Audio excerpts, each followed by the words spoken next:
السلام علیکم ورحمۃ اللہ وبرکاتہ۔ امید کرتی ہوں کہ آپ سب خیر و عافیت سے ہوں گے۔ اللہ تعالیٰ آپ سب کو اپنے حفظ و امان میں رکھے۔ آج کی اس ویڈیو میں ہم آپ کو بتائیں گے کہ صدقہ فطر کن لوگوں پر واجب ہے۔ جو مسلمان اتنا مالدار ہے کہ اس پر زکوٰۃ واجب ہے، یا اس پر زکوٰۃ واجب نہیں لیکن قرض اور ضروری اسباب سے زائد اتنی قیمت کا مال یا اسباب یا سامان اس کی ملکیت میں اس کے قبضے میں موجود ہے، جس کی مالیت 52.5 تولے چاندی کی قیمت کے برابر یا اس سے زیادہ ہو، تو اس پر عید الفطر کے دن صدقہ دینا واجب ہے، چاہے وہ تجارت کا مال ہو یا تجارت کا مال نہ ہو، چاہے اس پر سال گزر چکا ہو یا نہ گزر چکا ہو، اس صدقہ کو صدقہ فطر کہتے ہیں۔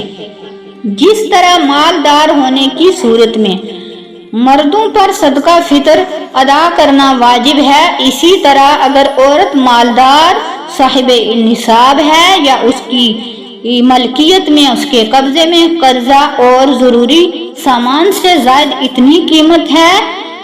کہ مال وغیرہ ہے جس کی قیمت 52.5 تولہ چاندی کی قیمت کے برابر ہے،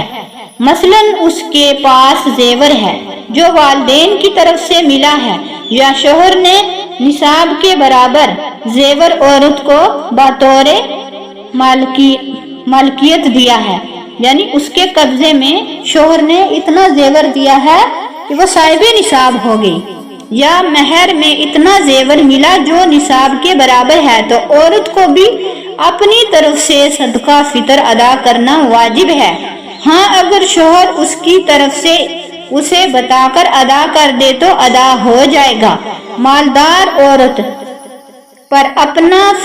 صدقہ فطر جو ہے ادا کرنا تو واجب ہے، لیکن اس پر کسی اور کی طرف سے ادا کرنا واجب نہیں ہے، نہ بچوں کی طرف سے، نہ ماں باپ کی طرف سے، نہ شوہر کی طرف سے۔ السلام علیکم ورحمۃ اللہ وبرکاتہ۔